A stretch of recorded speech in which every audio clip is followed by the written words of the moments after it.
हमने कई बार बहुत ही सुंदर विग्रह है। सभी भक्तों का हृदय में धन्यवाद कीर्तन में भाग लेने के लिए। अभी हम लोग मंगलाचरण करते हैं।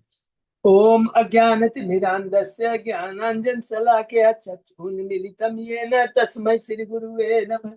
श्रीचैतन्यमनोभीष्टं स्थापितं येन भूतले स्वयं रूप कदा मह्यं ददाति स्वपदान्तिकं। वन्देऽहं श्रीगुरु श्रीयुतपदकमलं श्रीगुरु वैष्णवांश्च च। श्रीरूपं साग्रजातं सहगण रघुनाथं वितं तं सजीवं स्वाद्वैतं सावधूतं परिचं सहितं कृष्ण चैतन्य देवं। श्री राधा कृष्ण पादान सहगण ललिता श्री विशाखा वितांत च। नम ओम विष्णु पादाय कृष्ण प्रेष्ठाय भूतले श्रीमते भक्ति वेदांत स्वामी इति नामने। नमस्ते सारस्वती देवे गौरवाणी प्रचारिणे निर्विशेषा शून्यवादी पाश्चात देश तारिणी। वांछा कल्पतरुभ्यस्य कृपा सिन्धुभ्येव च पतितानां पावनेभ्यो वैष्णवेभ्यो नमो नमः। नमो महावदान्याय कृष्ण प्रेम प्रदायते कृष्णाय कृष्ण चैतन्य नामने गौरत्मिषे नमः। हे कृष्ण करुणा सिंधु दीन बंधु जगतपते गोपेश गोपिका कांत राधा कांत नमस्तुते।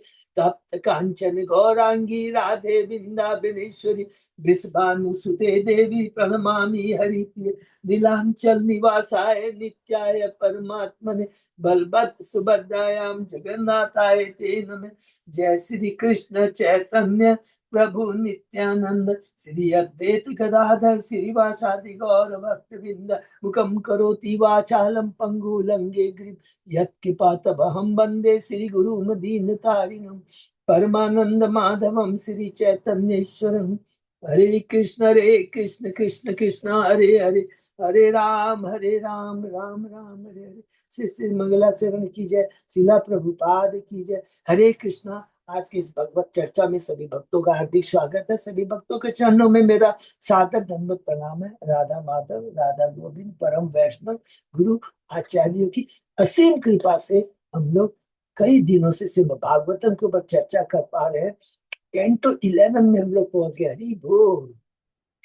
जिसमें हम लोग ने अभी तक अध्याय 3 ये समाप्ति की ओर है। हमने जो भी कुछ चर्चा किया इस कैंटो 11 के अध्याय 3 में उसको हम लोग संक्षेप में दोहराते हैं। कैंटो 10 जब समाप्त होता है भगवान की सारी लीलाएं भगवान समाप्त करते हैं। अब भगवान अप्रकट होना चाहते हैं और भगवान लीला करते हैं कि किस प्रकार वो जितने भी उनके द्वारका के अंदर में वृष्टिवंशी यदुवंशी जो है उनको अप्रकट किया जाए तब वो जाएंगे। क्योंकि वो बहुत दिव्य याद रखेंगे। ये बहुत इंपॉर्टेंट पॉइंट है। जो भगवान के संग रहे हैं द्वारका में और भगवान के पुत्र हैं उनकी मालूम है स्व उनको ब्रह्मांड में कोई नहीं हरा सकता। भगवान को मालूम है।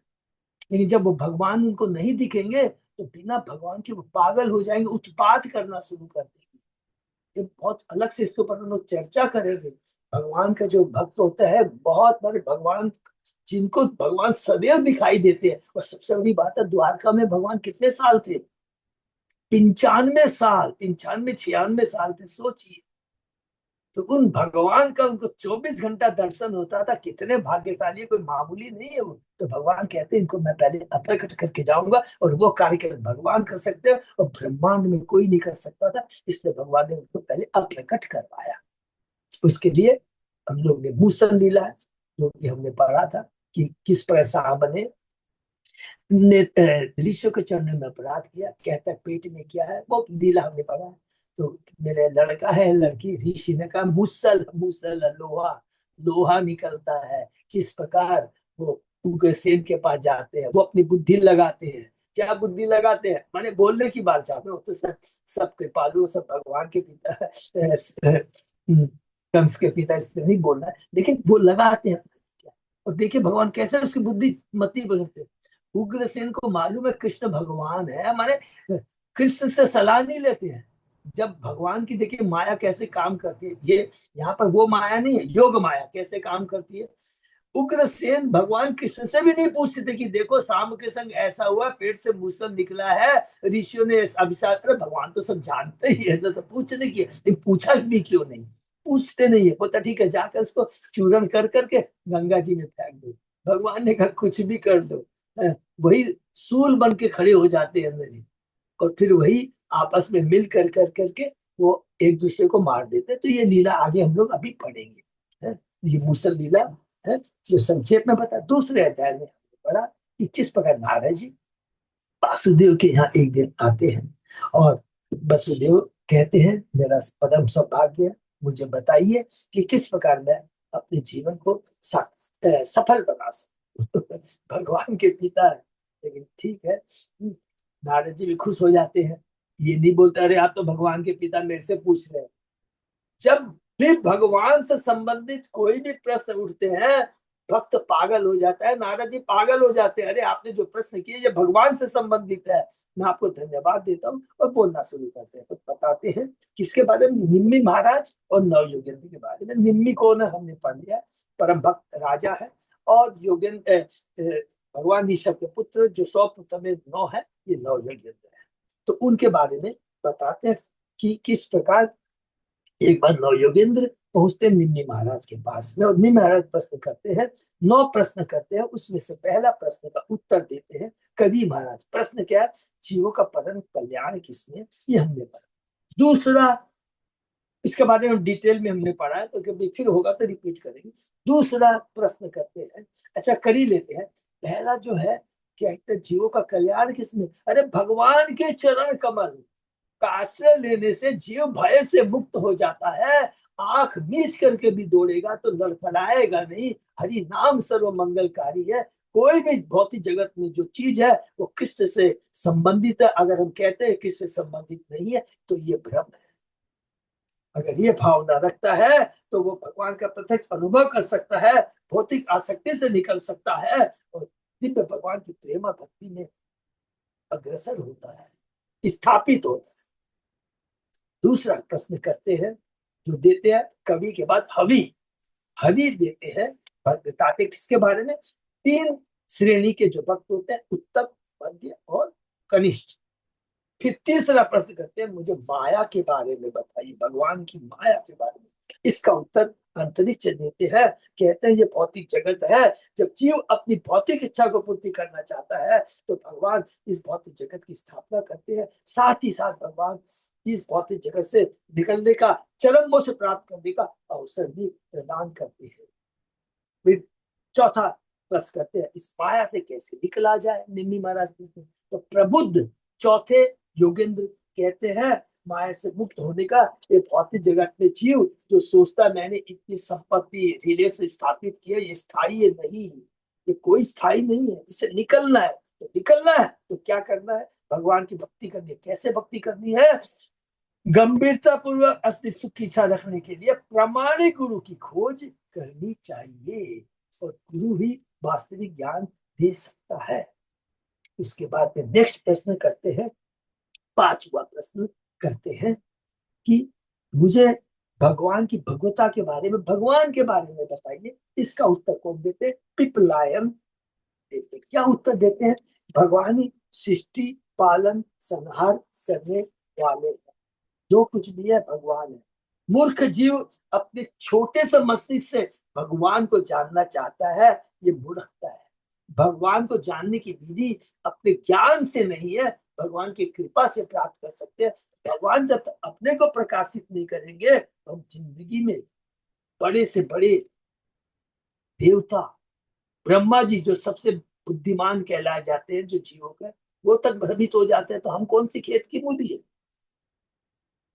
फिर बताते हैं, देखो कितने सुंदर कहते हैं ये प्रबुद्ध, अरे हम भगवान के अंश हैं, आत्मा है भगवान के शाश्वत अंश है, आत्मा शाश्वत है। उसकी जो चेतना है, ओरिजिनल चेतना, वो भी भगवान जैसी सच्चिदानंद है, लेकिन भौतिक में जगत में आके कलुषित हो गई है, भगवान की भक्ति करके वो नहीं कर सकता। तो ये भगवान के बारे में बताया है। फिर उसके बाद में नेक्स्ट क्वेश्चन करते हैं कि मुझे कर्म के बारे में बताएंगे, और इसका उत्तर देते हैं अभिहोत्र। ये छठे हमारे योगेंद्र है। उसके बाद में चामस, ध्रुमिल और कर भाजन। चामस, ध्रुमिल और 3 है और है, इसके बारे में पढ़ेंगे कि भगवान के अवतार के बारे में बताया अलग है, तो 9 हो जाते हैं। तो ये अब बताते हैं, अग्निहोत्र बताते हैं, कर्म के बारे में कहते हैं। सबसे पहले बात तो कहते हैं, स्टार्टिंग क्या करते हैं, बहुत सुंदर बात कहते हैं। जीव कर्म किए बिना एक क्षण भी नहीं रह सकता है। नेचुरली सक्रिय आत्मा, सक्रिय सच्चिदानंद है।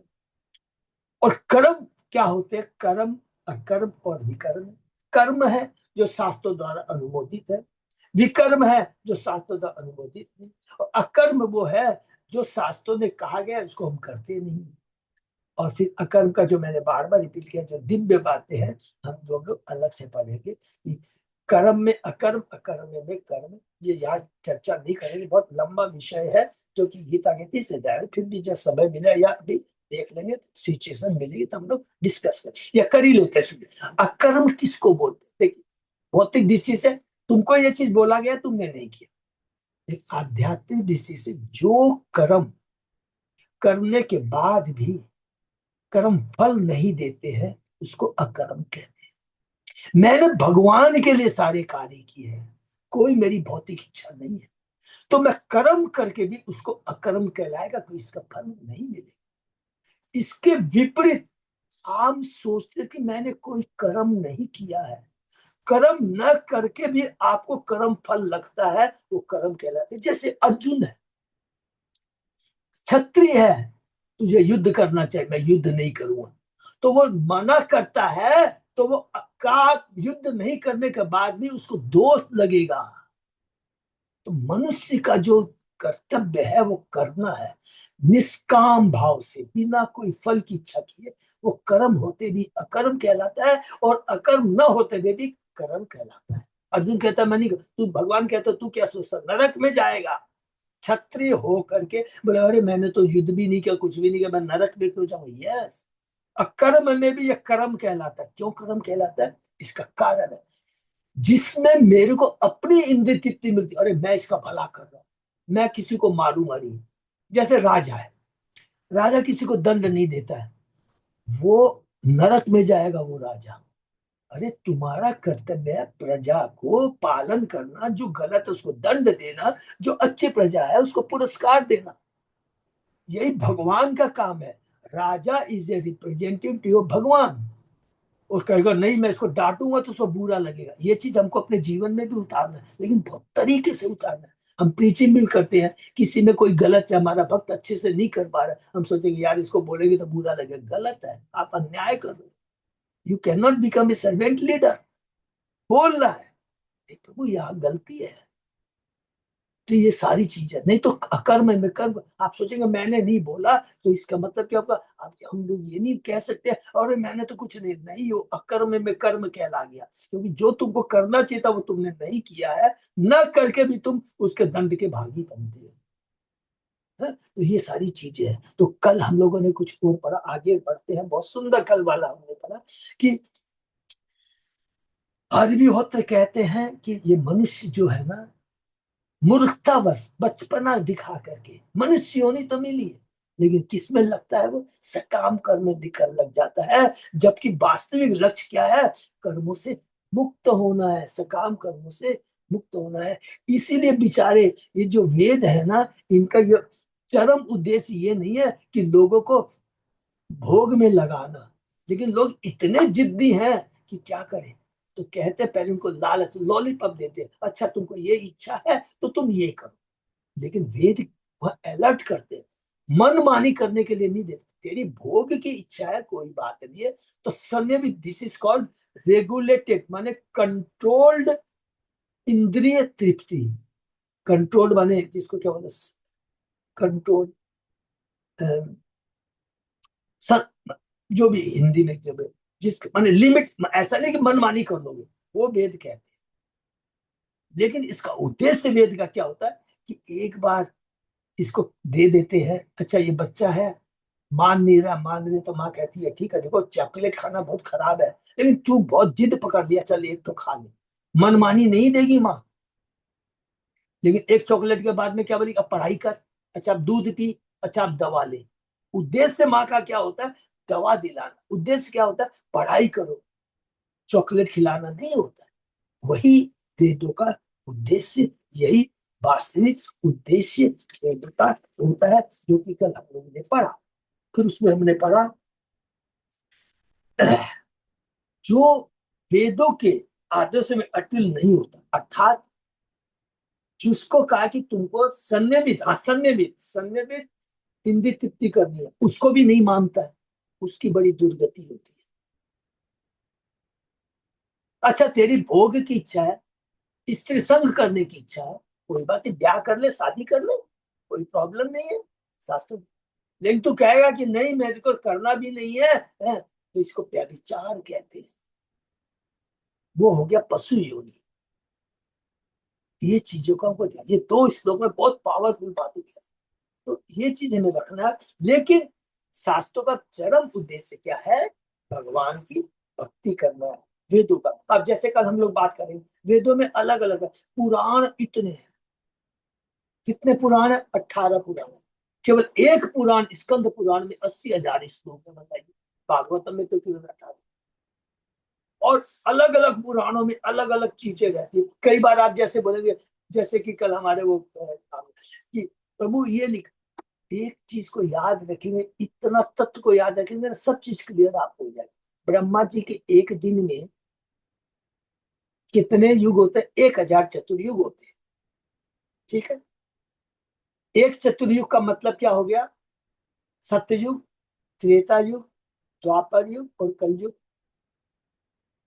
और एक दिन में कितने होते? 1,000 चतुर्युग, अर्थात ब्रह्मा के एक दिन में 4,000 बार सत्ययुग आता है, 4,000 बार त्रेता युग आता है, 4,000 बार द्वापर युग आता है, 4,000 बार कलयुग आता है। पहला सपोज कीजिए 4,000 में से एक सतयुग में भगवान ने ये लीला की, भगवान ने ये कपड़े पहने हुए थे, लाल कपड़े पहने। दूसरे सतयुग में भगवान ने पीले कपड़े पहने हुए।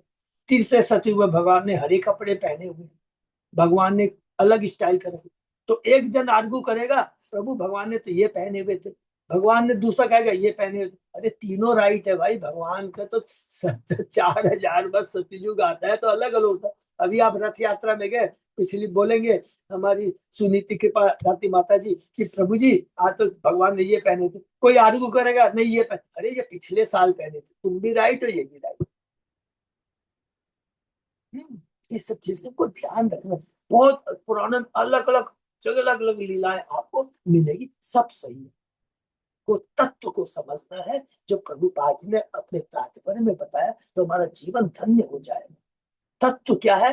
भगवान की भक्ति करना है। ये इंद्रिय भोग नहीं है, इंद्रिय भोग उसके लिए है जो अपनी इंद्रियों को बस में नहीं कर सकता, उसके लिए भी रेगुलेशन है, लिमिट है, उससे ज्यादा नहीं कर सकता, क्योंकि ये अच्छा चीज नहीं है।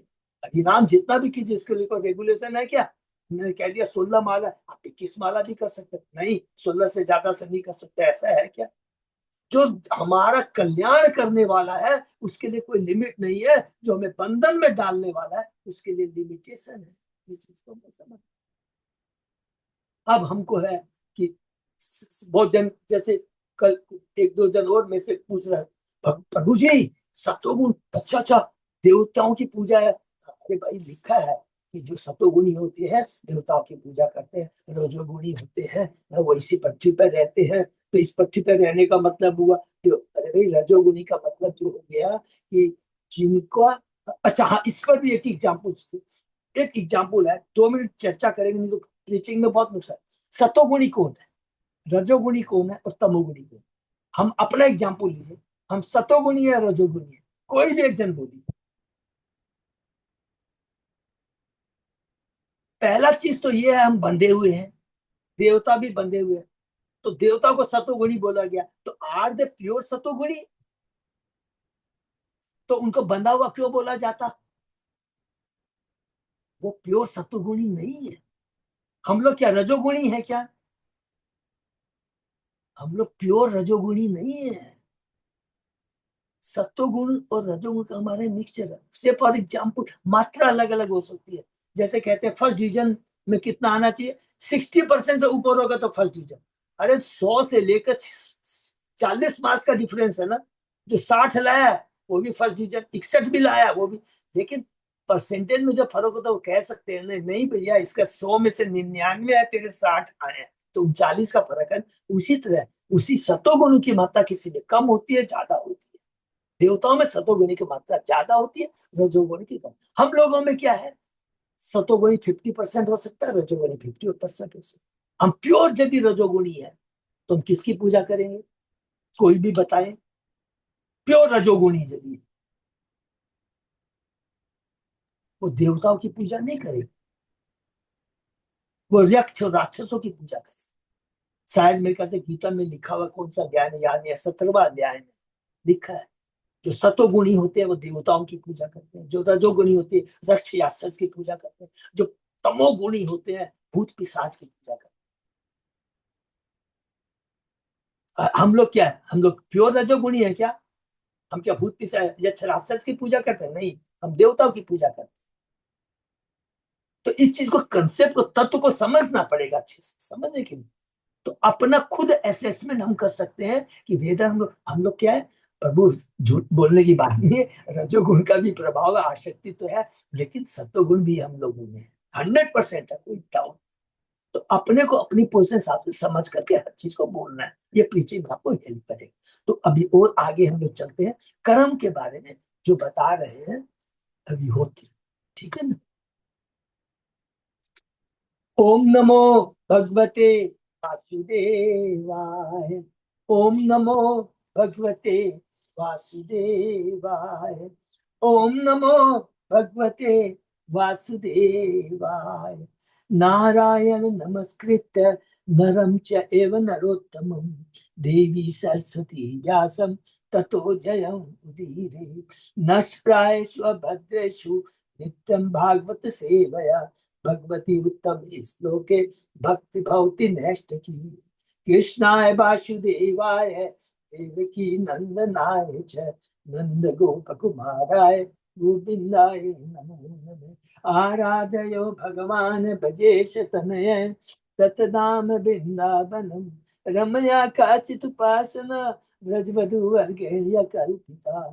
श्रीमद्भागवतम प्रमाणम अमलम प्रेमा पुमतो महान।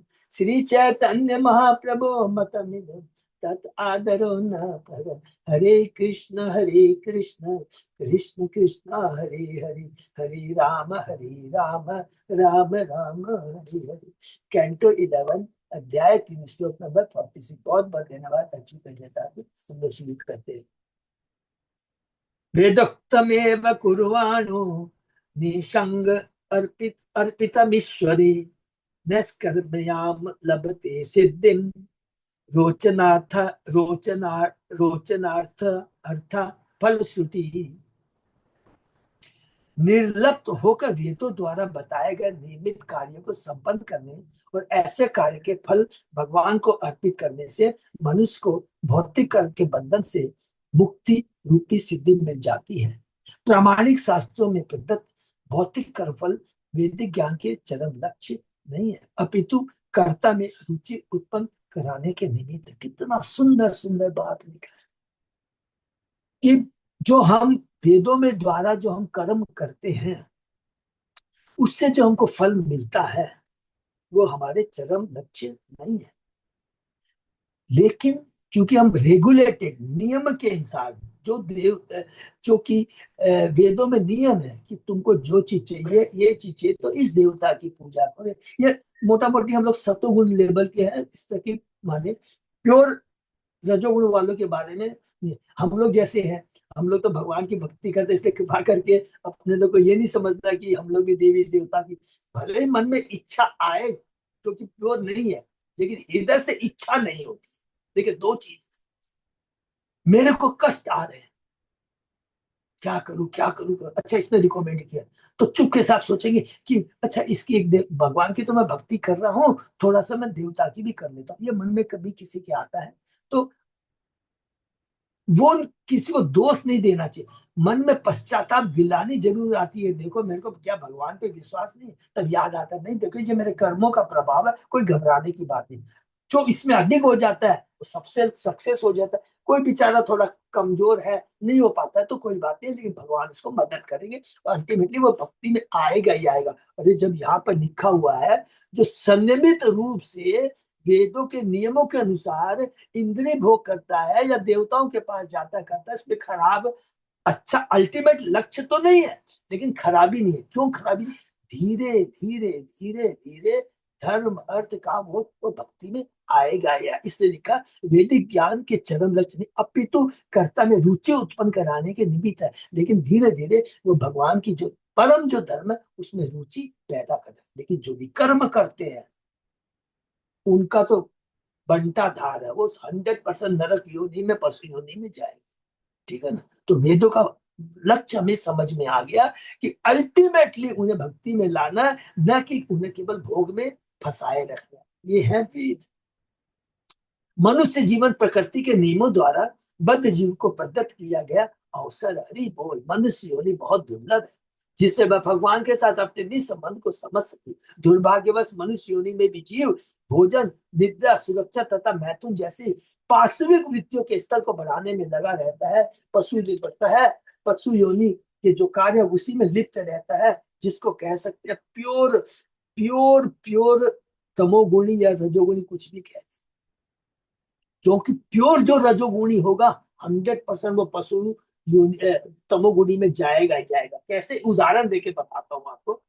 जिसको एकदम इच्छा कि मेरे को खाली येन केन प्रकार कमाना है, कुछ भी करना है, लेकिन आएगा उतना ही जितना भाग्य में लिखा हुआ है। वेदों की बात नहीं मानता है, किसी की नहीं मानता, तो वो क्या करेगा? गलत हथकंडे अपनाएगा। अच्छा, मेरे को ये नहीं मिला तो वो चोरी करेगा, इलीगल काम करेगा। धीरे धीरे उसकी लत पड़ जाएगी और वो तमोगुणी हो जाएगा, बेशरम हो जाएगा, कोई चीज की नहीं। इसलिए बहुत ये रजोगुण जो भावना बहुत डेंजरस है, इससे हमें बच के रहना। तो क्या पारिस्थितिक स्तर को बढ़ाने में लगा रहता है। लगभग कोई भी व्यक्ति जीवन की वास्तविक सफलता कृष्ण भावनाविद के प्रति लगभग लिखा रुचि नहीं लेता। स्वतव्याप्तिनी राजेंद्र नृणाम संति शास्त्र पश्यताम आत्म तत्व गृहेशु गृह मेदिनाम। बहुत सुंदर है भागवतम का स्तोत्र। जो लोग भौतिकता में बुरी तरह उलझे हैं और परम सत्य के ज्ञान के विषय में अंधे हैं, उन्हें हे सम्राट मानव समाज में सुनने के लिए अनेक विषय हैं। माने सब भौतिक से संबंधी गलत शास्त्र, काम शास्त्र, ये माने बहुत डिटेल में लिखा, हम लोग पढ़ेंगे। कहा गया परम कारुण्य को वेद वेद ज्ञान अत्यंत कृपालु है, क्योंकि यह पार्श्ववृत्ति वाले मनुष्यों को शुद्ध की क्रमिक प्रक्रिया में लगाता है। शुद्ध की क्रमिक प्रक्रिया, ग्रेजुअल। कि ठीक है, तेरा इच्छा हो गया ना, अच्छा तूने दूध पी लिया ना, अच्छा तूने कार्टून देख लिया ना, मोबाइल देख लिया ना, अब चल पढ़ाई कर।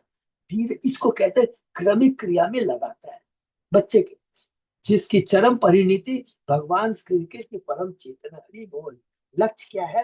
कि परम चेतना की भगवान तक जुड़ना है। इसकी पुष्टि सब भगवान द्वारा भगवत गीता में हुआ है। वेदस्य सर्वमेव वेद्य। क्योंकि भगवान कहते हैं कि मैं ही वेदों का लिखने वाला हूँ, मैं ही वेदों का जानकार हूँ, और मैं ही वेदों के द्वारा जाना जाता हूँ। तो भगवान ये वर्ड क्यों लिखते? मैं ही वेदों के द्वारा जाना जाता हूँ। इसका मतलब वेदों का चरम लक्ष्य क्या है? मुझे जानना। क्लियर? भगवान को अधिकांश मनुष्य सहसा भौतिक इन स्थिति को त्याग नहीं पाते। देखिए कितनी प्रभुपाद जी के, अधिकांश मनुष्य सहसा तुरंत भौतिक स्थिति को त्याग नहीं पाते। हमारी भी तो वही अवस्था है। यद्यपि वैदिक साइंस से वे यह समझते हैं कि ऐसी इन स्थिति का भविष्य में घातक प्रभाव पड़ता है। हमें पाश्चात्य देशों में इसका व्यावहारिक अनुभव है कि जब सरकार ने नागरिकों को सूचित किया कि सिगरेट पीने से फेफड़े का कैंसर होता है, तो अधिकांश लोग अपनी धूम्रपान की आदत नहीं छोड़ पाए। इसलिए वैदिक साहित्य शुद्ध की मंद प्रतिक्रिया की संतुति करता है, जिसमें बद्धजीव अपने भौतिक कर्मों का बल भगवान को अर्पित करना सीखता है और इससे उन कर्मों को आध्यात्मिक बनाता है। मेरी बहुत इच्छा है हिंदी सीखने की। कोई बात नहीं, तूने कमाया ना, अब तो उसको भगवान को अर्पित कर दे। 100 रुपया कमाया ना, तो भैया 25 रुपया भगवान को अर्पित कर दे। निष्काम कर्म। इससे धीरे धीरे धीरे धीरे करके ऑटोमेटिक हमारा कर्म आध्यात्मिक बन जाए। भौतिक इंद्रिय दो अंगों पर आधारित है, स्वाद चखने के लिए जीव तथा यौन जीवन के लिए जन्मेंद्रिय। कृष्ण के अष्टाभिक को स्वादिष्ट भोजन भेंट करके तब उच्छिष्ट को कृष्ण प्रसाद के रूप में खाने और वैदिक गृहस्थ जीवन की विधा को स्वीकार कर कृष्ण भावनिक संतान उत्पन्न मनुष्य सारे भौतिक कर्म को शुद्ध भक्ति का पद प्रदान करा सकता है। सारे नियमों को पालन, वर्ण आश्रम का नियम पालन कीजिए, गृहस्थ बनिए, कोई प्रॉब्लम नहीं है। जो खाना खाइए भगवान को लेकिन ऑफर करके खाइए, तो ऑटोमेटिक क्या है, इंद्रिय तृप्ति धीरे धीरे हमारे कर्म, हमारा स्वाद, हमारी जीव का स्वाद, हमारे कर्म का स्वाद, सब कुछ के आध्यात्मिक बन जाएंगे। अपने सामान्य कर्मों के फल को भगवान को अर्पित करने से मनुष्य धीरे धीरे समझता है कि साक्षात भगवान ही जीवन के वास्तविक लक्ष्य। आज हमारे बहुत सारे भक्त है ना, भक्ति नहीं कर रहे हैं, भक्ति का मतलब कर रहे हैं, भक्ति को सपोर्ट कर रहे हैं, पैसा कमाते हैं, तो भगवान के फेस्टिवल आते हैं उसमें देते हैं ना, वो लोग प्रीचिंग में हेल्प करते हैं ना। 100% देखिएगा कितना सुंदर बात लिखा है। भौतिक इंद्रिय तृप्ति नहीं है, कैसा है कि साक्षात भगवान के जीवन के वास्तविक लक्ष्य है भौतिक इंद्रिय तृप्ति। वो जो लोग दान करते हैं ना, ये सब करते हैं, 110% लिखा है यहाँ पर कि वो अल्टीमेटली लोग भक्ति में आ जाएंगे। फिर वो बोलेंगे नहीं, जो कमा लिया सब कुछ है, जो कमाया भगवान की सेवा में लगाना है। भगवान कृष्ण ने भगवत गीता में आगाह किया है, वार्न किया है, सचेत किया है। यदि लोगों को समय से पूर्व गृहस्थ जीवन में भगवान के भव्य प्रसाद के उच्छिष्ट को त्यागने के लिए प्रोत्साहित किया जाता तो ऐसे शिक्षा से विपरीत प्रभाव पड़ेगा। ऐसे छद्म लोगों का एक वर्ग है जो वेदों के दिव्य प्रयोजन का गलत अर्थ लगाकर झूठे ही दावा करते हैं कि स्वर्ग जाने जैसा कर्मफल जो कि अग्निहोत्र जग में प्रदान किया है वेदों का चरम लक्ष्य है। लेकिन जो दुष्ट लोग होते हैं, छद्मी लोग होते हैं, अरे नहीं नहीं, देखो ना वेदों में तो लिखा हुआ है ना, खाओ पियो मौज बढ़ाओ, ये काम करो, स्वर्ग को प्राप्त करो, यही चरम लक्ष्य है बस। लेकिन चरम लक्ष्य क्या है? धीरे धीरे धीरे, और लिखा भी है, धर्म अर्थ काम मोक्ष। जब इंद्र तिथि से उब जाए तो मोक्ष की इच्छा कर। लेकिन जो मोक्ष में मतलब है कि सब कुछ छोड़कर दार्शनिक चिंतन बन जाता है, वो ब्रह्मज्योति को चाहे, हमको तो जाना भगवान के धाम जाना, तो भगवान की भक्ति से जुड़ जाता है यदि उसको भक्तों का संग मिलता है। ऐसे मूर्ख लोगों का वर्णन भगवान कृष्ण ने इस प्रकार बहुत सुंदर है, हम लोगों ने पढ़ा गीता के 2 अध्याय में, याम इमाम पुषिताम वाचम प्रवदन्ति अविपश्चितः वेदवाद रता पार्थो न अन्यत अस्ति इति वादिनः कामात्मनः स्वर्ग परा जन्म कर्म फल प्रदाम क्रिया विशेष बहुलाम भोगेश्वर गतिम प्रति। अल्प ज्ञानी मनुष्य, देखिए कितना सुंदर, मनुष्य वेदों के उन अलंकार शब्दों के प्रति अत्यधिक आसक्त रहते हैं जो स्वर्ग की प्राप्ति, अच्छे जन्म, शक्ति इत्यादि के लिए विदित कर्म करने की संतुष्टि करते हैं। इंद्रिय तृप्ति तथा ऐश्वर्य जीवन की अभिलाषा करणी, ये ऐसा कहते हैं कि इससे बढ़कर और कुछ नहीं है, केवल स्वर्ग की प्राप्ति, भोग, ये सभी जीवन का परम लक्ष्य है। ऐसे छद्म लोग ऐसा सोचते हैं, नहीं ऐसा क्या, इससे बढ़कर कुछ नहीं है। भगवत गीता वैदिक अभिप्राय के ऐसे मूर्खतापूर्ण ज्ञान का खंडन करने के लिए इस श्लोक में निसंग शब्द प्रयुक्त हुआ है, जिसका अर्थ भौतिक परिणाम के प्रति अनासक्ति। वेदों का वास्तविक प्रयोजन अर्पितम ईश्वर अर्थात भगवान को हर वस्तु अर्पित करना है। परिणाम होता है सिद्धिम अर्थात जीवन की पूर्णता, बल्कि अंतिम लक्ष्य क्या है, चरम लक्ष्य क्या है, भगवान की प्राप्ति। रोचनार्थ फलश्रुति शब्द स्पष्ट इंगित करता है कि वैदिक साहित्य में जिन कर्म फलों का वायदा किया गया है वे भौतिकतावादी पुरुष में वैदिक आदर्शों पर श्रद्धा उत्पन्न कराने के लिए है। कभी कभी जैसे बोलते हैं ना, श्रद्धा उत्पन्न कैसे कराते हैं, हम ही लोग करते हैं ना। देखो बेटा, तेरे को इतना अच्छा खाना पीना मिला, देखो ना किसी दूसरे बच्चे को तो उसके पास तो खाने के लिए भी रोटी नहीं है, मालूम है ये कैसे मिला? ये सब भगवान की कृपा है। ये जो तेरे को मिल रहा है ना, तो भगवान की। अच्छा चल तू एक काम कर, सुबह उठ कर जल्दी से ना, खाने के पहले ना थोड़ा भगवान को हाथ जोड़ दिया कर। अच्छा कोई बात नहीं, तू एक काम कर, ये फूल एक तो चढ़ा दिया कर, फिर स्कूल जाया कर, देख तेरा बहुत अच्छे से काम होगा। तो इसको कहते हैं ग्रेजुअली, धीरे धीरे भगवान से जोड़ना। This is an art. और सारे वेदों का उद्देश्य भी यही है कि भौतिक चीज दिखा करके भगवान से जोड़ना। तो लक्ष्य क्या है? भगवान से जोड़ना, ये इंपॉर्टेंट है। यहाँ यह उदाहरण दिया जाता है कि बच्चे को मिश्री से लेपित दवा दी जाती है। बालक दवा लेने के लिए इसलिए प्रोत्साहित होता है क्योंकि उसमें मिश्री का लेप लगा है, जबकि प्रौढ़ व्यक्ति सीधे दवा ले लेगा क्योंकि वह जानता रहता है कि यह दवा उसके वास्तविक हित में है। जो भक्त होता है उसको मालूम है हरिनाम रूपी दवा ही परम दवा है, उसी को लेना है। वो कभी जिद्दी नहीं करेगा, नहीं पहले मुझे नहीं। लेकिन जो बच्चा है, जो कच्ची भक्ति में है, तो उसके लिए कहा जाए कि ठीक है, मिश्री के अंदर में दवा को मिक्स करके या मिठाई के अंदर में दया मिक्स करके दे दो। लेकिन माँ का उद्देश्य, भगवान का उद्देश्य क्या है? मिठाई देना उद्देश्य नहीं है, इसके अंदर जो दवा है ना, वो देना उद्देश्य है। बालक दवा, बृहदारण्यक उपनिषद वैदिक ज्ञान के परिपक्व पद का उल्लेख हुआ। तब एतम वेदानुवचनेन ब्राह्मण विविदिशन्ति ब्रह्मचर्येण तपसा श्रद्धया यज्ञेन आनश यज्ञेन अनाशकेन च। वेदों की शिक्षा देने से तथा ब्रह्मचर्य तपस्या सदा निमित्त भोजन से बड़े बड़े ब्राह्मणगण ब्रह्म को जान पाते हैं। ये ब्रह्म कृष्ण हरि बोल।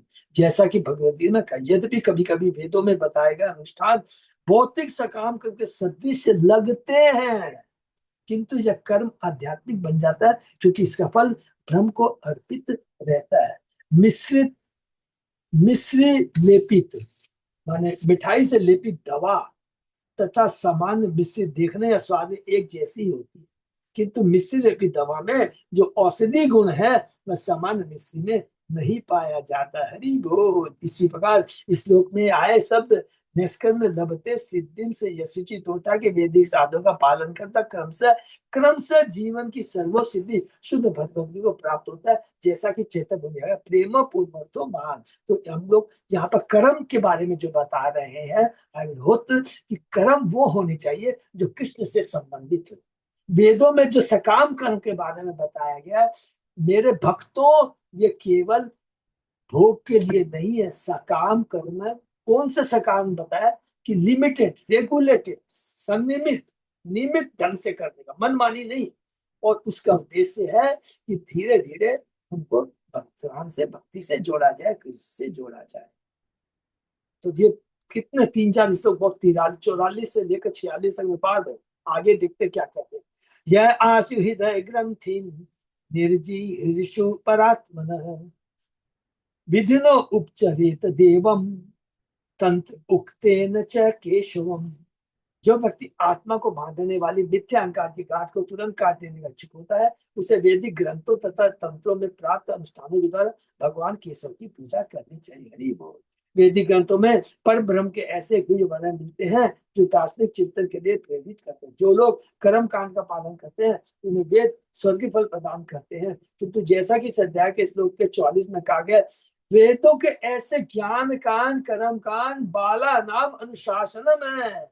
बाला नाम माने मूर्खों के लिए, माने जो अज्ञानियों के लिए। नव दीक्षित, नव लोग, नव दीक्षित माने नौसिखिया के लिए, कुछ भी कह दीजिए। आदर्श वेदों में ये खंड उन अल्पज्ञों या बचकाने लोगों आकृष्ट करने के लिए जो ज्ञान तथा कर्म के आकृष्ट रहते हैं, ताकि वे वैदिक असुर के सारे किसी बात के पुण्य पद तक क्रमशः उन्नति कर सके। बार बार एक ही चीज को बेचारे रिपीट कर रहे हैं, ये सब आचार्य। क्योंकि भौतिकतावादी लोगों के अनेक श्लोकों में मार्ग बतलाया जा चुका है, अतः यह श्लोक विज्ञ अर्थात विद्वान अध्यात्मवादियों के लिए विधि बताने वाला। ऐसे विद्वान आध्यात्मवादियों को नियमित पूजा करने की सलाह दी जाती है, जिसका वर्णन भगवान को प्रत्यक्ष प्रसन्न करने के लिए ही श्री नारद पंच जैसे वैष्णव तत्व मिल रहा है। उपचरेत देवम तंतोक्तेन च केशवम। वाक्य यह इंगित करता है कि भगवान केशव की प्रत्यक्ष पूजा की जाए, जो अपने भक्तों को प्रसन्न करने के लिए विविध अवतारों में प्रकट होते हैं। किनके लिए? जो विज्ञ है, जो बुद्धिमान है, जो तुरंत समझ जाते हैं कि नहीं मुझे मिश्री की दरकारी है, मुझे डायरेक्ट मुझे दवा लेनी चाहिए, ये लाभकारी है। श्री जयदेव गोस्वामी ने भगवान की लीलाओं का वर्णन अपने उस गीत में किया है जिसमें भगवान केशव के प्रमुख 10 अवतार वर्णित है। 10 अवतार ये है। मत्स्य नोट कर लेंगे, वैसे सबको मालूम है, फिर भी जहां जहां मिलता है मत्स्य, कूर्म, वराह, नरसिंहदेव, वामन, परशुराम, रामचंद्र, बलराम, बुद्ध तथा कल्कि। ये देखिए, जो हमको हमारी सुनीति दाता माता जी कह रही थी। तो अब चीज कल हम लोग ने वो डिस्कस किया ना, चेतन चरित्र में किया, तो सबको क्लियर हो गया ना, जहां जहां आता रिपीट करते जाएंगे। हर युग में भगवान अवतार लेते, और रूप गोसानी में भी लिखा है कि कल की अवतार है, तो ये कंफर्म हो गया कि कल की है, युगा अवतार है। फिर कहता है भगवान को त्रियुगी क्यों कहते, तुम लोग ने क्या सीखा? भाई कंफ्यूजन हो जाएगा ना। तो कृष्णदास कविराज गोस्वामी ने क्लियर कर दिया, अरे त्रियुगी के का मतलब होता है जिस युग में भगवान लीला करते, अलग तरह की लीला करते हैं, इसी में कहा गया है। जब युगा अवतार कहेंगे तो हर युग में भगवान आते हैं, तो बहुत सुंदर कंसेप्ट क्लियर हो गया, कोई कंफ्यूजन नहीं हुआ। तो भगवान त्रियुगी भी है और हर युग में भी आते हैं, दोनों बात क्लियर हो गई। तो कल युग के अंदर भगवान आते हैं, युगा अवतार है, जो कि और अर्चना माते हैं, बिल्कुल युगा अवतार है बिल्कुल, लेकिन इसमें वो लीला नहीं करते। लेकिन एक प्रश्न मेरे भी मन में है, लेकिन हमने ज्यादा चर्चा नहीं किया, लेकिन रूप गोस्वामी ने लिखा है कि कल्कि के बारे में भी लिखा है, ये भी लीला अवतार है।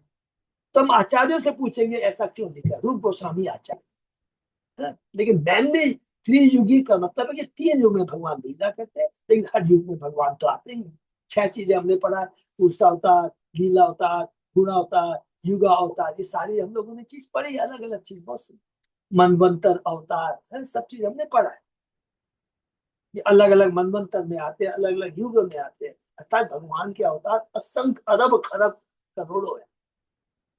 उपचरेत देवनम शब्द भगवान की भक्ति के सूचक है, इसलिए तत्व तेन शब्द से श्री नारद प्रहलाद जैसे वैष्णव तत्व का अर्थ ग्रहण किया जाना, जिसमें केशव की पूजा करने की स्पष्ट एवं विस्तृत विधि कही गई। वेदों का द्योतन निगम शब्द द्वारा किया गया। इन निगमों की विस्तृत व्याख्या आगम या तंत्र कहलाती है। जब दिव्य जीव, हरि बोल, जब जब दिव्य जीव भौतिक शरीर के दंतों से बेहुदा तरीके से त्रस्त होने लगता है, तो वह अपनी दिव्य स्थिति के विषय में वेदों से सुनना चाहता है।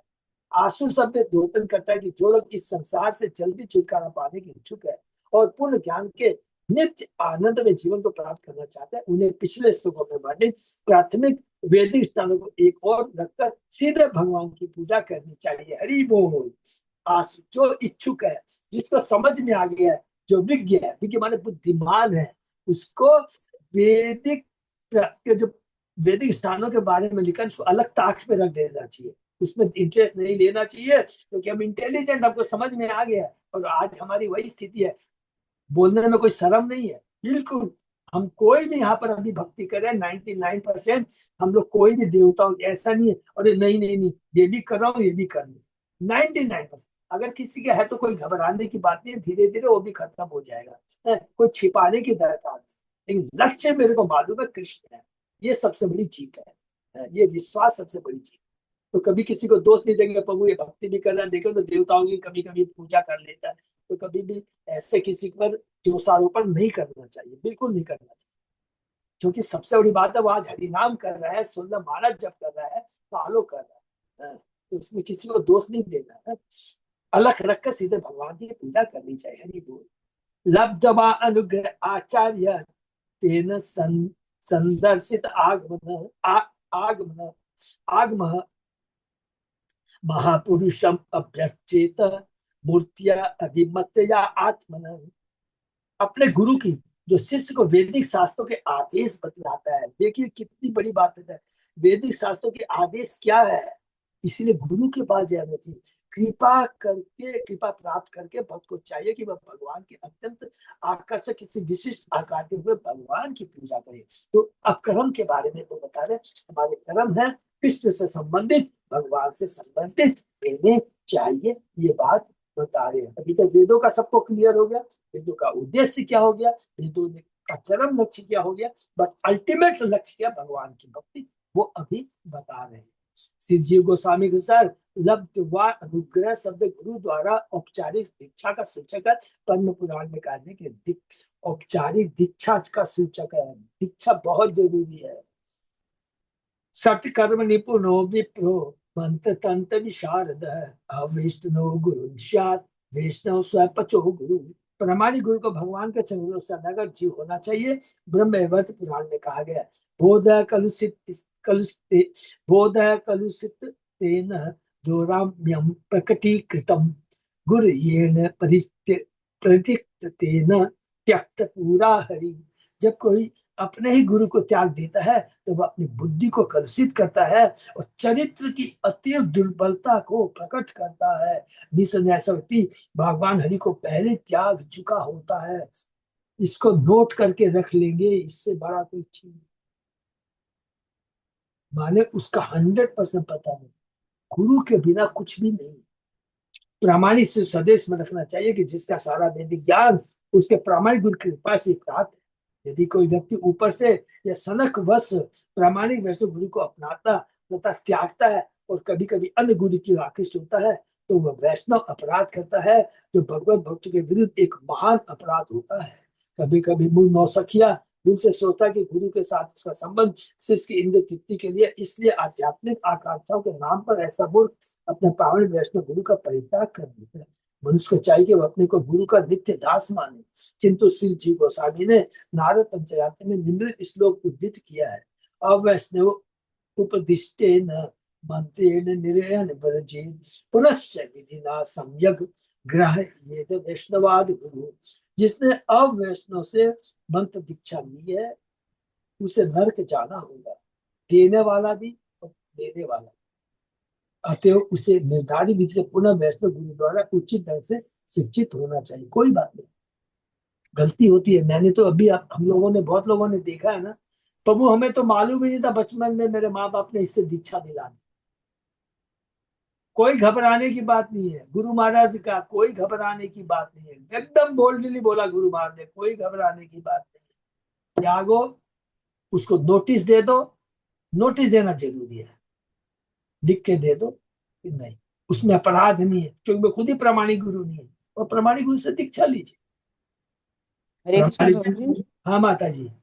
यहाँ पे जैसे प्रमाणिक शिष्य भी बोला गया, तो प्रामाणिक गुरु से ले रहे हैं इसलिए प्रामाणिक शिष्य बोला गया है क्या? प्रामाणिक शिष्य तो माता जी आप प्रामाणिक कब होगी, जब आप 4 रेगुलेटरी प्रिंसिपल फॉलो कर रही हैं, पूरी 16 माला कर रही हैं, तभी तो इसीलिए हम लोग ने डिसिपल कोर्स में पढ़ा है ना, शिष्य की भी योग्यता और गुरु की भी योग्यता दोनों देखा जाता है तो ना। वो जो नियम फॉलो कर रहे हैं उसको प्रामाणिक इसी से नेचुरली, इसीलिए हम लोग को डर लगता है ना। अब आज कभी कभी देखिए बहुत डर लगता है माता जी, है? लेकिन एट द सेम टाइम इच्छा भी होती है। कभी कभी गुरु महाराज के शिष्य हैं बेचारे, बोलते हैं देखो गुरु महाराज को तंग मत करो, आप you are a servant. Honestly जिसको भी रिकमेंड करते हैं आप श्योर होना चाहिए कि वो 4 रेगुलेटरी प्रिंसिपल फॉलो कर रहा है, 16 माला जप कर रहा है, हृदय से गुरु की से दीक्षा लेने की इच्छा है। लेकिन कोई चीटिंग कर लेंगे तो क्या होगा, हम लोग गुरु महाराज को ही कष्ट देंगे, उसके जो भी गलत काम है गुरु महाराज को सहन करने पड़ेंगे। तो इससे बहुत बच के रहना। तो प्रामाणिक शिष्य भी होना चाहिए, प्रामाणिक गुरु भी है, ठीक है ना। हाँ।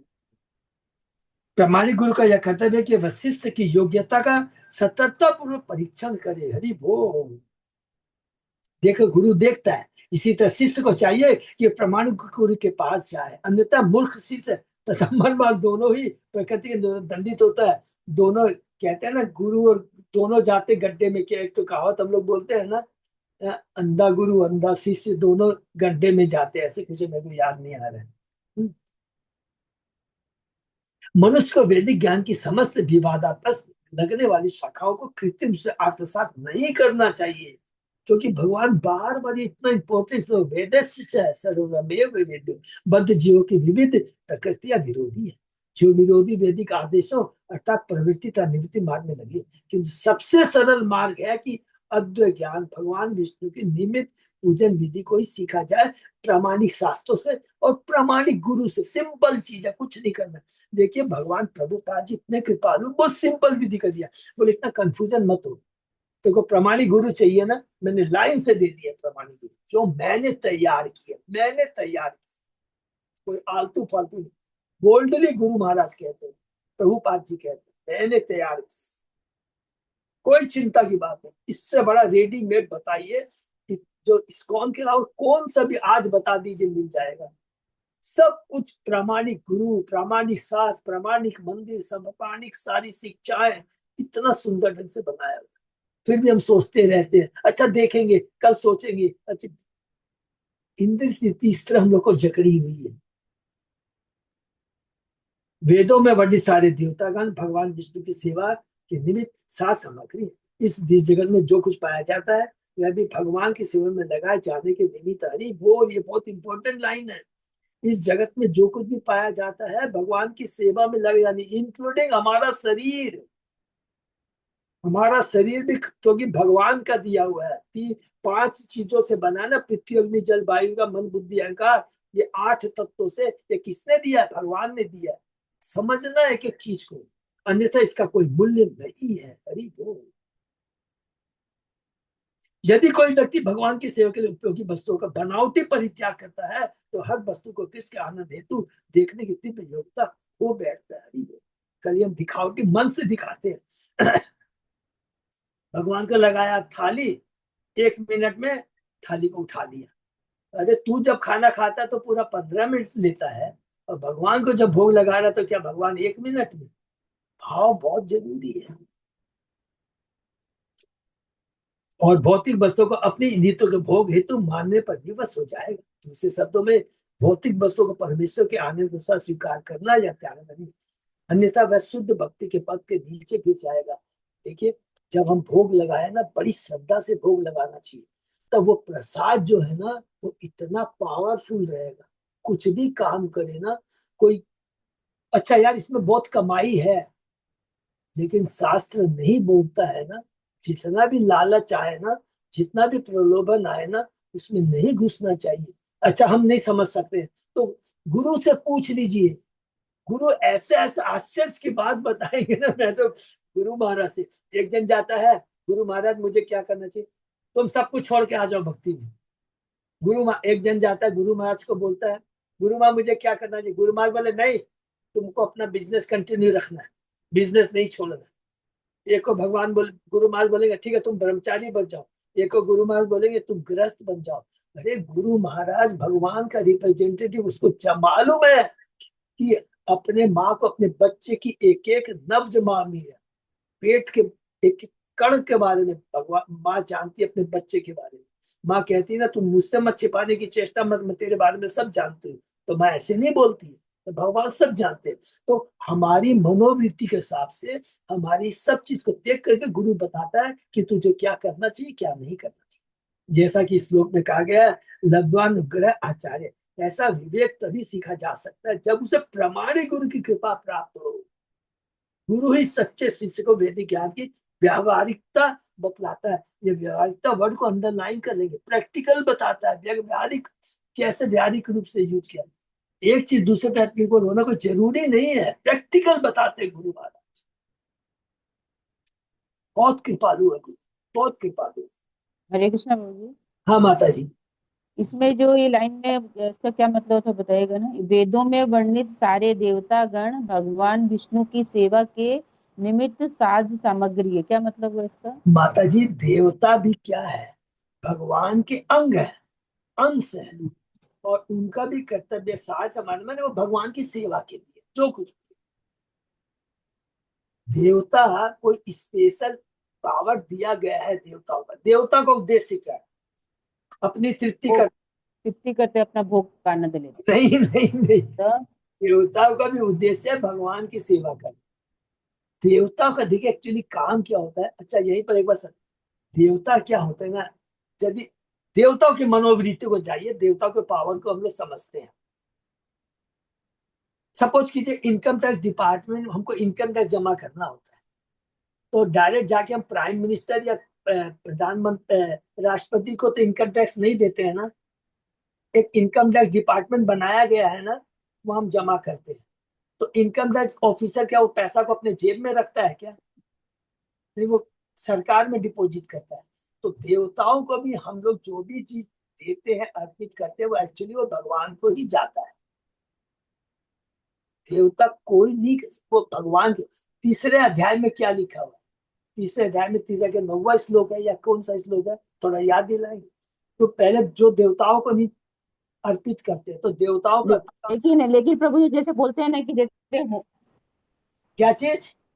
जैसे बोलते हैं ना कि होम यज्ञ करते हैं, तो जैसे बोलते हैं ना कि अपने होम यज्ञ कुछ करते हैं तो देवताओं को पावर मिलता है उसका, अपने जो हाँ उसमें आहुति देते हैं तो वो देवताओं को पावर मिलता हाँ है, तो हाँ हाँ, देवताओं का बल बढ़ता है, तो देवताओं का बल बढ़ता है ना, तो हाँ। फिर वो भगवान को वो कहाँ दे रहे हैं?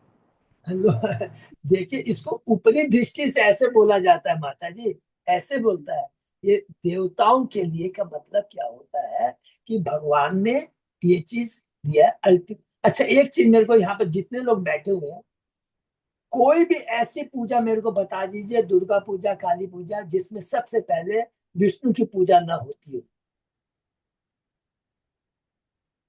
यहाँ तो दुर्गा पूजा में कई बार आप पंडाल में गए हुए हैं ना। प्रभु जी, घर में भी कोई भी यज्ञ वगैरह करते हैं, पहले विष्णु का आह्वान करते हैं, उसके बाद बाकी सभी दे देवता। इंद्राणी माता जी अच्छे से बता पाएगी दुर्गा हाँ पूजा। गुरु जी, जब अंजलि देते हैं ना हम लोग, पहले विष्णु का सब मंत्र बोल देते हैं, हाँ उसके हाँ। बाद। तो ये सुनीति के बाद धात्री देवी माता जी, ये क्या होता है ना, अल्टीमेटली ये क्या है, ये भगवान को जाता है।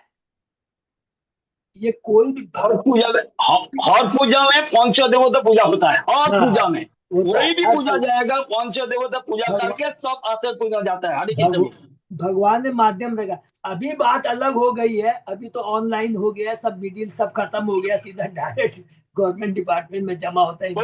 प्रभु जी अभी ऑनलाइन में फायदा नहीं हो रहा है। ऑनलाइन में सब कुछ हो रहा है, ठीक है, फायदा तो नहीं हो रहा है। हाँ भाई, जो हरे कृष्ण प्रभु। जो भी है, हाँ। तो ये माता जी पहले तत्व को समझेंगे। पहला तत्व क्या है?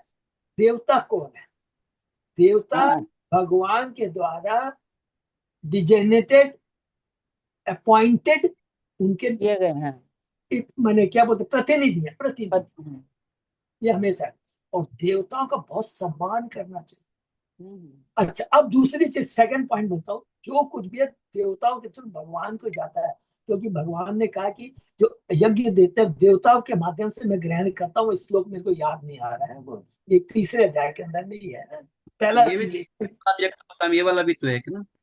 हाँ प्रभु। नाम यज्ञ तपस्याम, ये वाला भी तो एक श्लोक है ना, जिसमें भगवान बोलते हैं ना, सब भगवान भोक्ताराम है। वो तो हो गया भुक्त, हाँ, very good very good very good, Achyut Devtal को धन्यवाद। भुक्तानाम यक्तपसाम सर्वलोक महेश्वरम सुहृदम सर्वभूतानाम ज्ञातम हमसा, वेरी गुड, एकदम परफेक्ट है कि सारे लोकों देवताओं का ही मैं मालिक हूँ, और सब कुछ जो कुछ भी हम भी करते हैं तो देवताओं को भगवान बहुत रेस्पेक्ट करते हैं, नहीं तो इनको इंद्र चंद्रमा सूर्य। अब सेकंड स्टेज क्या आता है, हम लोग क्या करते हैं, देवताओं के पास जाते हैं तो देवताओं को खुशी नहीं होती है। आप विष्णु भगवान के पास में जाइए, अगर देवताओं को खुशी होती तो कैंटो 12 का कौन सा अध्याय नंबर 31 नंबर अध्याय का कौन सा श्लोक मेरे को याद है, उसमें लिखा है कि शिव ब्रह्मा सारे भगवान की पूजा करते हैं। मैं श्लोक नंबर, शिव जी भी भगवान की पूजा करते, सारे ब्रह्मा और सब लोग। कैंटो 12 का 31वां अध्याय का कोई श्लोक है, याद नहीं आ रहा। सब भगवान की पूजा करते हैं उनको। प्रभु जी दुर्गा समझ गए दुर्गा प्रभु देवी, जी, दुर्गा प्रभु जी माता समझ। को महाप्रभु का पूजा ध्यान किया था ना। दुर्गा दुर्गा देवी स्वयं सीमंत दिन में महाप्रभु का ध्यान किया था ना। हरे कृष्ण प्रभु। हाँ प्रभु किया था, फिर वो वो मैं आपको बताऊंगा सब हरे कृष्णा, हरे ऐसे कृष्णा प्रभु, हम समझ गए, जैसे जो भी देवताओं को कर रहे हैं, लेकिन इनडायरेक्टली भगवान को उसके थ्रू मिल रहा है। हाँ। मेन बात यही हो गया, अब आप भगवान जैसा, को जा हाँ, रहा है। अब हाँ, आप वो जब पढ़ेंगे ना, उसमें देवता तुष्ट होते, अरे भगवान कह रहे हैं ये बात, भगवान के थ्रू, उनके थ्रू भगवान को जा रहा है, वो तो जैसे उनके देवताओं थ्रू को भी भगवान को तुष्टि, जा, तो उसमें देवताओं को भी तुष्टि मिलती है, तुष्टि देवता हो भी रहा है। हाँ, बस तुष्ट हो जाते हैं, हाँ, खत्म हो। भगवान। नंबर 1। नंबर 2 याद रखेंगे कि चूंकि देवता 3 गुणों से बंधे हुए हैं, तो वो भी भ्रमित होते हैं। एक एक चीज को समझेंगे। देवता कौन है? भगवान के डायरेक्ट है, उनको बहुत सम्मान करना चाहिए। हम्म, देवताओं को उनका काम क्या है कि भगवान ने आदेश दिया तुम सूर्य चंद्रमा ये सब काम करो, और हम लोग क्या करते, अरे तू इतना पावरफुल है ना, अच्छा चल तेरी पूजा करता हूँ तो चुप। अरे मैं तेरे को रिकमेंड करूंगा, मैं प्राइम मिनिस्टर के पीए को तेल मारूंगा, लेकिन प्राइम मिनिस्टर के पीए की ताकत नहीं है कि प्राइम मिनिस्टर के बिना मेरे को काम साज दे। हमको लगता है कि पीए बहुत पावरफुल है, लेकिन पीए के पास इंडिपेंडेंट पावर नहीं है माता जी। अगर किसी दिन भी पता लग जाए, इसीलिए लिखा गया है, अगर हम यदि कोई इच्छा करते, सपोज कि मैं सूर्य भगवान के पास गया तो मैंने इच्छा व्यक्त किया, तो गीता के 17वें अध्याय को पढ़िएगा, श्रद्धा के विभाग लिखा है। तो वो जब भगवान तुरंत समझ लेते हैं परमात्मा के रूप में, अरे इसकी तो श्रद्धा देवता के अंदर है, तो भगवान कहते हैं कोई बात नहीं। तो मेरी श्रद्धा भगवान स्थापित करते हैं उस देवता के प्रति, और फिर देवता की ताकत नहीं है कि आपकी इच्छा को पूरा कर ले, तब भगवान क्या करते हैं, उस देवता के हृदय में स्थापित करते हैं, अरे यार इसका काम पूरा कर दे। ये तत्व है, समझिए पूरा। हाँ, नहीं, समझ में आ गया प्रभु। जब ये लाइन हाँ भी अब हमको क्लियर हो रहा है, जैसे यहाँ जो मेन बोल रहे हैं ना कि वेदों में वर्णित सारे देवता गण भगवान विष्णु की सेवा के निमित्त साज सामग्री है। मतलब देवता लोग एक तरह से भगवान की सेवा में जो भी उनको मिल रहा है पावर, वो भगवान को अर्पित कर रहे हैं एक तरह से। सब कुछ भगवान, हम भी वही चीज भगवान। लेकिन क्या होता है, एक पेड़ है, पेड़ में पत्तियां हैं, फूल हैं, गुलाब है। तो पेड़ में पत्ता, इंद्र के पास आप चले गए। पेड़ में फूल है, विष्णु के पास चले गए। पेड़ में फल है, इसके पास चले गए। तो एक एक के पास आप जाते हैं, लेकिन आप जड़ को ही जल देंगे ना, आप जड़ में हाँ, ही तो जल उसका दे पूरा दीजिए पूरा ना, पौधा ही हरा भरा हो जाएगा। हरा भरा हो जाएगा। देवता, सारे देवता खुश हो जाएंगे, ये सच बात है। सब खुश हो जाएंगे, सारे देवता खुश है, और देवता भी बहुत खुश होते हैं जब भगवान की हम लोग भक्ति करते हैं। लेकिन चूंकि 3 गुणों से बने हुए हैं, तो वो भी भ्रमित हो जाते हैं। ओ मेरे पास आया है ना, चल तेरे को मैं पूर्ति कर देता हूँ। वो भी क्या देगा, चुरा के देगा, माने चुरा, सॉरी गलत बोल। भगवान से लेके देंगे वो लोग, हाँ, लेके भगवान से देंगे, परमिशन ले, आपको तो लेके बोलेंगे देंगे। आपको तो बोलेंगे मैं दे रहा हूँ, लेकिन चुपके से जाके बोले सर एक लड़का आया है, सर वो कुछ मांग रहा, दे दूं क्या? तब वो बोलेगा दे दो। तब आके आपके पास बोले देखो मैंने तुमको दिया है, लेकिन उसको ये नहीं बोलेगा कि मैंने जाके पहले परमिशन लिया और है। परमिशन। ये सारी चीजें हैं, ठीक है ना। तो ये सारी, और देवता भी भ्रमित होते हैं, और जो भ्रमित नहीं होता है तो वो 3 गुना से ऊपर कहलाएगा। अब बताइए कौन भ्रमित नहीं होता है? बस लास्ट क्वेश्चन है। भक्त भक्त भ्रमित नहीं हरि बोल। देवता भ्रमित हो जाएगा, लेकिन भगवान का शुद्ध भक्त भक्त नहीं। नहीं, उसको कितना प्रलोभन दे, भगवान हार जाएंगे, भक्त नहीं हारेगा। कोई भी एग्जाम्पल देख लीजिए, भगवान ने कितनी परीक्षा ली है, पांडवों की परीक्षा ली है। अरे तेरे को इतने कष्ट आ रहे, तू क्यों मेरे पीछा पड़ा हुआ है? पांडव बोलते कुछ भी चला जाए कृष्ण, आपके बिना हम हिलेंगे नहीं। उत्तरा को आप देखिए, ब्रह्मास्त्र छोड़ता है अश्वत्थामा, उत्तरा दौड़ के आती है, वहां पर युधिष्ठिर खड़े हैं, भीम खड़ा है, अर्जुन खड़ा है, ध्रुव महाराज के तो बहुत परीक्षा लिया, ध्रुव महाराज को बहुत परीक्षा देना पड़ा। सबका परीक्षा लिया। लेकिन उत्तरा न तो अपने ससुर के पास, मैंने अर्जुन के पास जाती है, न युधिष्ठिर के पास, कृष्ण के पास जाती है। वो भी समझ जाती है ना, पावरफुल जो उनके पास जाने से फायदा है। नहीं, माने वो इतनी बड़ी भक्त है, इतनी, हाँ, और तो वो उससे, हाँ, और उससे बड़ी बात ये है, अगर हम होते ना, अरे मैं हम लोग माता लोग बोलते हैं ना, माता पिता, मेरा होता था तू दूर का करने क्यों गया? क्योंकि हमारे में इंद्र के इतने भोग है कि मैं पिता माता हूं।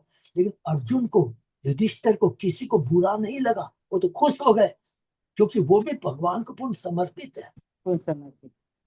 उनको खुशी हुई। तो ये तत्व जो है ना भक्ति का, बहुत दिव्य तत्व, धीरे धीरे हम करेंगे ना, तो हमें भी सारी ये कलुषिता धीरे धीरे खत्म होती चली जाएगी, ठीक है ना।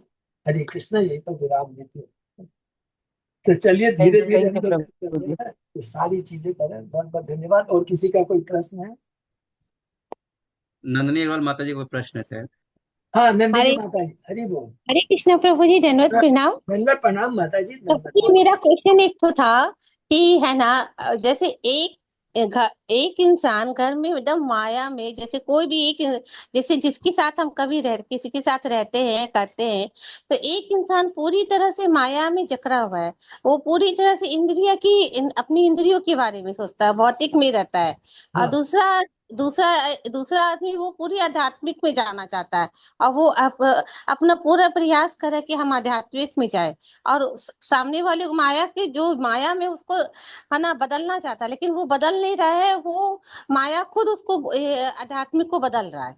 तो ऐसी स्थिति में हमें क्या करना चाहिए, माने मनुष्य को क्या करना चाहिए सब जगह?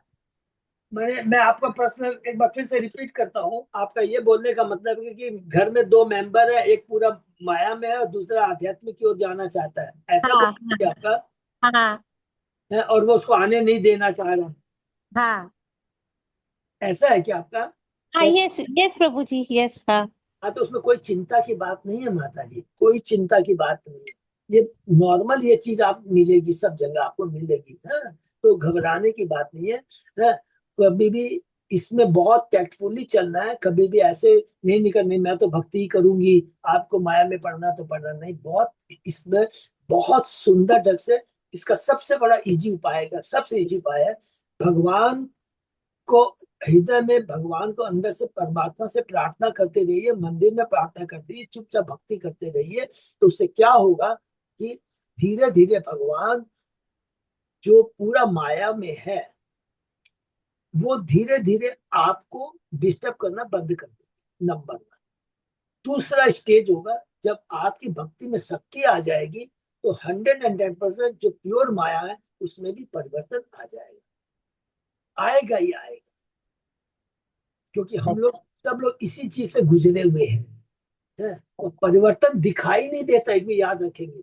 क्योंकि नरसिंह भगवान ने क्या कहा है, आप अपने घर की बात कह रहे हैं, भगवान नरसिंह ने कहा है जो मेरे भक्त होता है उसके 21 पीढ़ी, और कौन सी 21 पीढ़ी, पितृपक्ष से और मातृपक्ष से दोनों का उद्धार हो जाता है। तो कई बार आप देखेंगे कि जिन लड़कियों का शादी हो चुकी है वो अपने माता पिता के बारे में बहुत सोचती है बेचारी, वो भक्ति कर रहे हैं, उनकी भक्ति की शक्ति के चलते उनका पितृपक्ष, उनके भाई माता पिता सुरक्षित रहते हैं। वो सोचते हैं कि हम हो गया, लेकिन उनको ये मालूम नहीं है कि मेरी बेटी के चलते हम लोग सुरक्षित हैं। अच्छा। ये बहुत पावरफुल होता है ये चीजें। तो और माताएं लोग विशेष करके अपने पितृपक्ष की बहुत चिंता करती है, तो करना चाहिए, बहुत अच्छी बात है, होता है प्रभाव है। तो आप भक्ति करते रहिए, कोई चिंता नहीं करना तुम क्या है कैसे है, बाद पावरफुल। में आती रहे तो भी करते रहे, जितनी बिल्कुल, हो। हाँ अच्छा। हाँ, बिल्कुल करते रहिए। लेकिन कभी भी लड़ाई झगड़ा ऐसा नहीं, ये नहीं दिखाना मैं भक्ति नहीं कर रही हूँ, मेरे को भक्ति नहीं करने दे रहे हो। ये बहुत ये भी एक आर्ट है, कला है, इसको बहुत शांति से बड़े अच्छे ढंग से करना चाहिए। हाँ? तो ये बहुत बढ़िया चीज है। हाँ? ठीक है ना, हरे कृष्ण। जी ओके प्रभु जी, थैंक यू प्रभु जी, ओके, अच्छे से समझाने के लिए। थैंक यू माता, हरे कृष्णा। तो हम लोग यहीं पर विराम देते हैं, आज समय वो बहुत मुझे तुकाराम को तो बहुत परेशान किया। तुकाराम को अपना बेटी बीवी बहुत परेशान किया। हाँ उसका तो बाजू वो उसका बहुत, बाजू हाँ चिड़िया हो बहुत गया। बहुत एग्जाम्पल है, पति ने पत्नी को किया और कहीं में देखेंगे पत्नी ने पति को किया। ये तो चलता ही है। पुराणों में बहुत सारी है चीजें हैं, लेकिन मैं अल्टीमेट भक्त का ऊपर पानी डाल दिया और तुकाराम बोला थोड़ा मेघ सा जाता है, उसका पानी गिर गया, इसका मत करो। मैंने कितना सुंदर से मैंने क्या ये कर दिया। हरे कृष्ण बोलू। हरि बोल हरि बोल, बहुत सुंदर, बहुत सुंदर। विराम ठीक है, देंगे। हरे हाँ, कृष्ण, यहीं पर विराम देते हैं। सही भक्तों का बहुत बहुत धन्यवाद। आज का सेशन ये विराम देते हैं, कल से हरि बस बोल सब।